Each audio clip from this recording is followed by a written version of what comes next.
I'm just going to also record it for our purpose, but yeah, awesome. Okay, so let's kick off this Friendly Friday, brought to you by the Marketing Lifeline, with like-minded people sharing alike. And today we are joined by the beautiful Kim Knight from Kim Knight Coaching. She's joining us from Durban.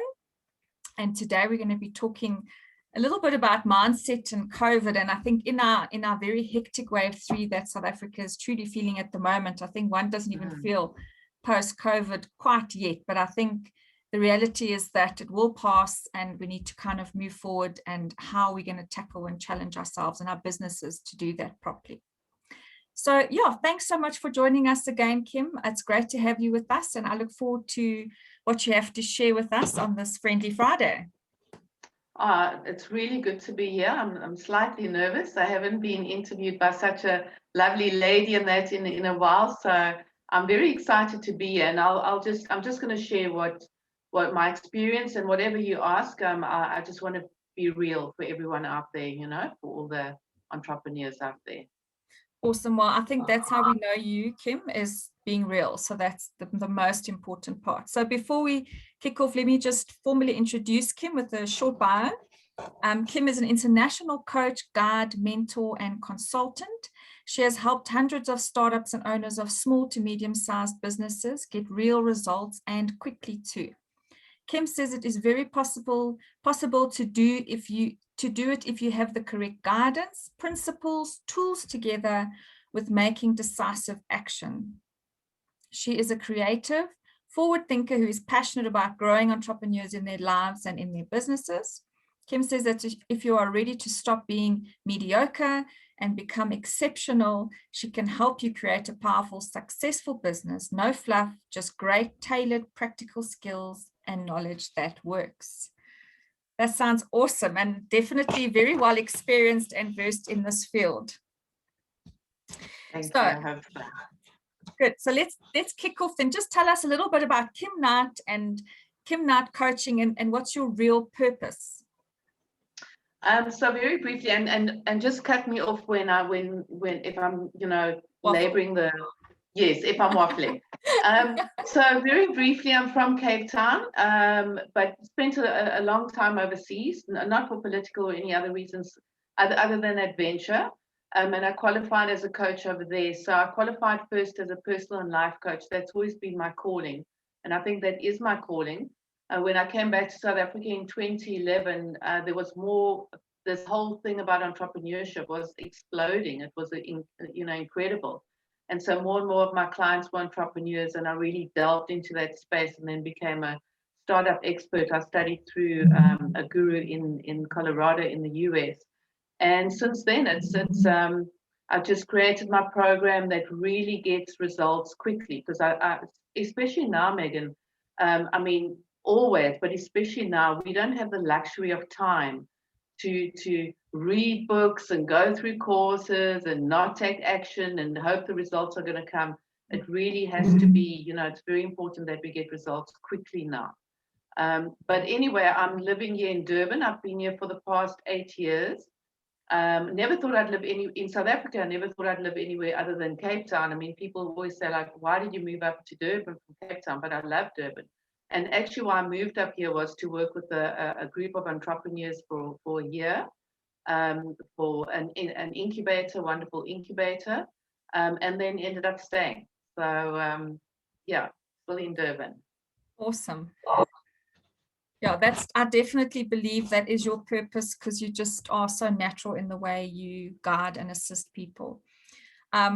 So have you found that your clients in this kind of time that we're in, I mean, obviously, typically, as you've just mentioned, people are also looking for quicker results. I think also perhaps people have a little bit more time as well to spend on their business, but they're also looking for quicker results in the kind of challenging times. But have you found that your clients are seeking advice kind of on more different things in the kind of what we call the new normal, or do you kind of just feel it's business as usual?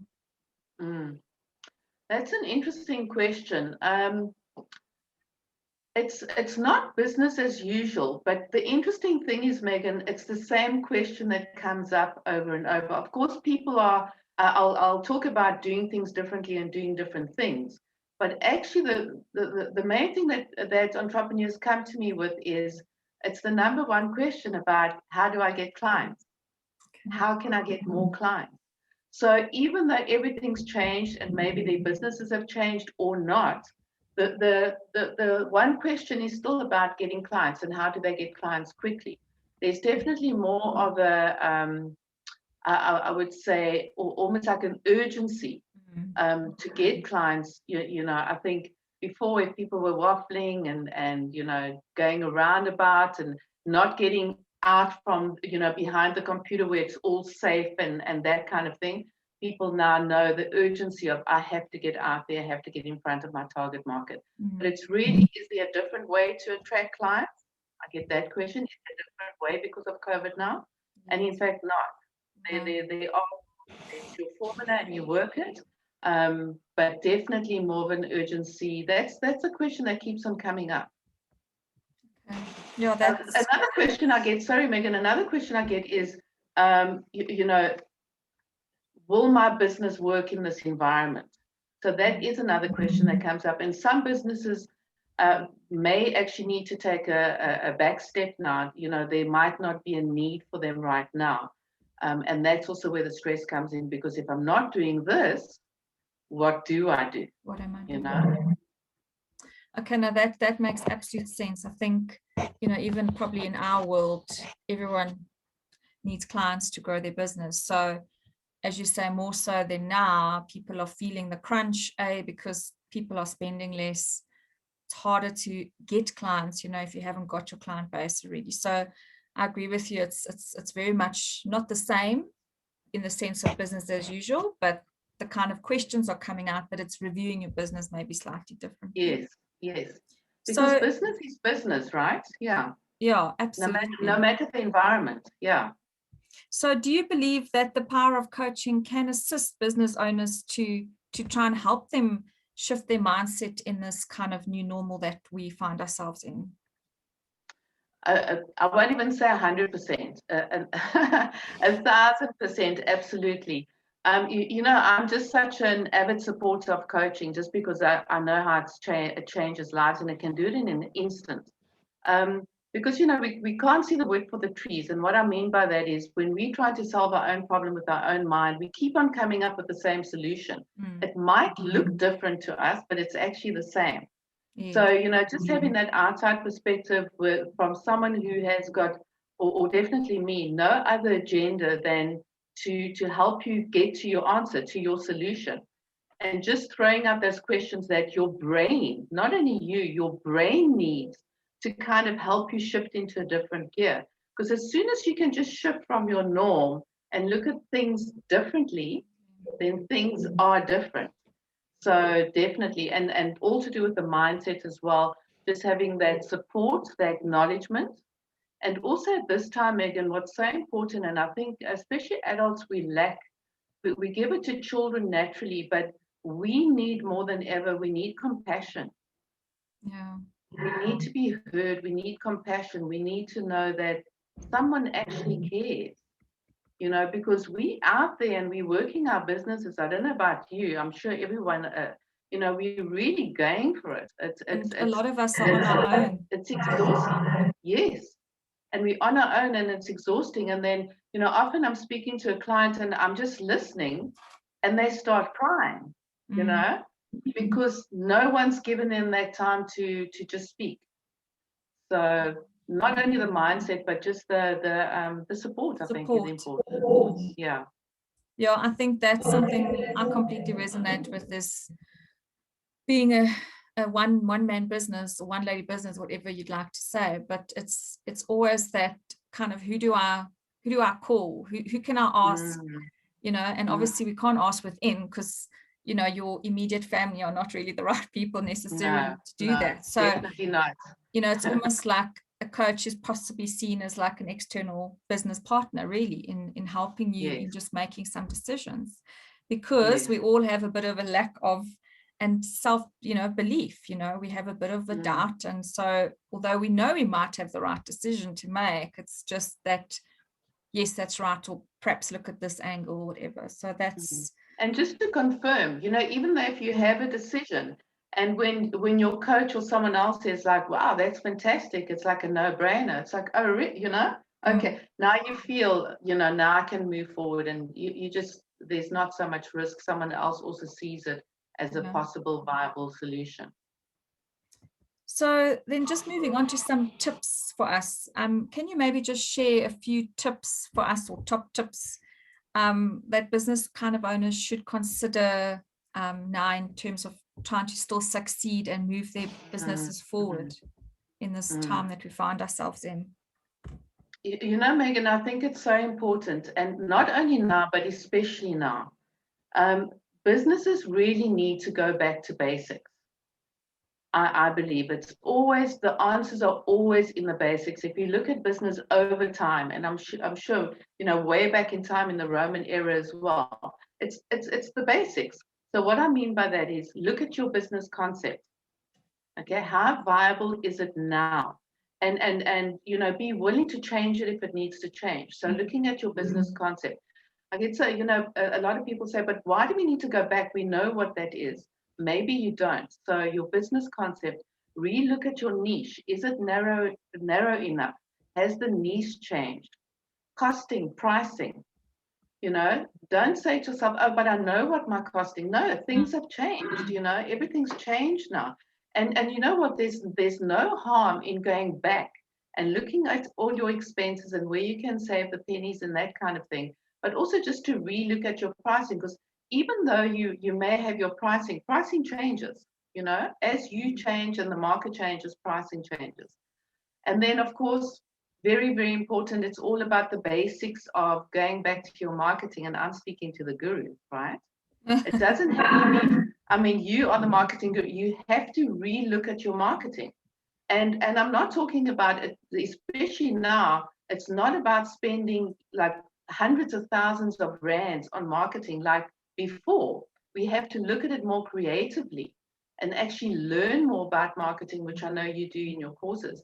And then the bottom line, everyone, is once you know all of this stuff, it's not good enough to know it. You have to get out there. You have to get out there whether you like it or not. So I kind of crack the whip on that note. You know, I make sure that, and I don't mean getting out there once a month, you know, on Zoom on a network session. I mean like really getting out there 2 or 3 times a week, going to networking sessions, following up, having one-to-one meetings, that kind of thing. That's going to be the best thing right now, by the way, for your business. Yeah. We have to get known. We have to get exposure. So think of all the ways that you can get exposure that doesn't cost money. We do live in a fantastic time right now. Do you remember the day, Megan, where advertising used to cost like hundreds of thousands? You know? Yeah, it's actually, we just spoke about it last night as well, in the sense that although the way of marketing is much cheaper and kind of more affordable for most businesses, it does make it so much harder. Because obviously everyone and their dog is on social media and out there on the online platforms. But again, it comes back down to the second point is, you know, it's how you position yourself, how are you creating your message, who are you directing your messages to? Those are all the things that will set you apart. So yes, it may well be cheaper for us to be advertising, but it's also, like you say, being creative about it and actually defining your offerings and your audience and your pricing to speak to the right people. So it's a fantastic opportunity to be in, and that's why I think it presents a great opportunity for us as well in this time, because we need to coach them to do the right things though, and that's where there's a lack, because obviously not every business owner wants to be a marketer, but unfortunately it is the reality. We have to at least have that little bit of understanding to be able to make the right decisions. So that's awesome. So just to recap on your tips, going back to basics, reviewing concept, your niche and your pricing, look at your marketing, be creative and understand marketing. And then most importantly, get out there and have a presence. You know, there's no point in hiding. Nobody's going to come and find you. So too many people hide behind the laptop. You know, we're busy with a whole lot of things, and we think that it's important, but actually it's because we're fearing getting out there. We think people are going to say no. Yeah. So just to finish off for today, what is your mindset or attitude regarding the opportunities post-COVID, or where we find ourselves at the moment? You know, I've really thought about this, and I have weird thoughts about, you know, can you imagine doing World War I, World War II, all of these? This is what we're going through. You know, this is what those people went through. You had a normal life, and all of a sudden World War I hit you. So I can really understand now, like, what actually happened, because that's what's happening with us. So then I think to myself, how did those people make it? How did they survive? How did they thrive? Many of them thrive. And I've come up with two things well, first of all, we have to accept that this is happening. And we have to accept that maybe if something isn't working, we have to change it. Don't keep on doing it, you know. If it's not working, change it. Don't waste your time and effort. But the two things that are really helping me, Megan, and every day I think about this, is first of all, whatever you're doing, see if you can do it differently. Okay? Maybe this will work if you do it differently. And that's one of the first things I did when COVID hit, was I took whatever I had and I started doing it differently. But then actually over the months, something else came into play, and it's not good enough to do it differently. We also have to do different things. Yeah, absolutely. So do things differently, but also do different things. So, you know, just because let's say, just because I'm a beautician doesn't mean, you know, and that's what I must do. Well, maybe I can start pet walking, you know, dog walking. Maybe I can do something else. So start doing different things, or different things with what you have. Look at all of your skills and start doing different things. So do things differently, but also do different things. The time is calling for this. Yeah. You know, it really is. Absolutely. Great. So I love that. So it's do things differently and do different things. Good. Look how you smiled, Megan. You know why? You know why? Because it touches the truth. Whenever there was some kind of recognition there, and it feels good. You know, sometimes sticking with the same, let's face it, can get boring. You know, and we exhaust ourselves. So how about doing some different things? Yeah, and I mean, obviously, I don't know if it was Warren Buffett, but the key thing about having multiple sets of income, you know, so income streams. So, you know, like you mentioned, the beautician, you know, walking dogs could be a form of income in the end. It doesn't necessarily, can become a hobby and an income. It doesn't necessarily mean you're just now, doing things to make up time that you possibly don't have, but actually looking at it as a business, which may then become your main business, you know. Yes, and that has happened to a few people recently that I know. And just on a lot, there was something I wanted to mention quickly. I've forgotten, but anyway, this guy that I know, his son came back from stopped doing what he was doing, thought things were going to be fine, and just ended up helping someone in a factory make furniture. Well, guess what? He's now got a furniture business. He found out that he's got a knack for it. He's doing some different kind of style, and people are starting to ask, can you make this table? Can you make that? He's now actually opening up a furniture. Yeah. That's so amazing. These things, it's amazing. Yeah, I think that also lends itself to mindset, hey? Yes. Having the right we have to be willing. We have to have the right attitude, and we have to be willing. But we also have to acknowledge that, you know, maybe today I'm going through a tough time. It's okay. I'm human. Tomorrow I'll pick up again. Awesome. Oh, it's been so lovely chatting to you, Kim. Thank you so much for sharing with us. It's always such a pleasure talking to you. So thanks everybody. Please do feel free to share our video. And then next week we'll be joined by Dorothy DeVette from Connecting Dots, and we're going to be actually talking about some marketing tips for startups. So we look forward to seeing you again then next week, Friday at 12 p.m. And thanks again for joining us, Kim, and I look forward to chatting to you soon. Thanks, Megan. Okay, thanks for the opportunity. Bye. It's a pleasure. Bye.